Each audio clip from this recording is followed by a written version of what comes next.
อนการทำซีโร่นะคะ กดตรงกลาง1 ครั้งใช้เลื่อนซ้ายขวามาที่แกะคาลิเบรตใส่รหัสซ้ายขวา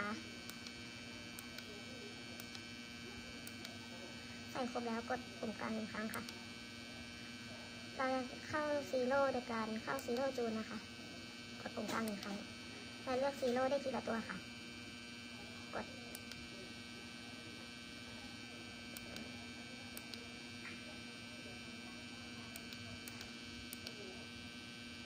เครื่องนี้ลูกค้าสามารถซีโร่เองได้3 เซนเซอร์นะคะส่วนแก๊สออกซิเจนการซีโร่ต้องใช้ท่อแก๊สค่ะไม่อนุญาตให้ลูกค้าแคร์ออกซิเจนนะคะอันนี้เรียบร้อยค่ะกดกลับจัดการ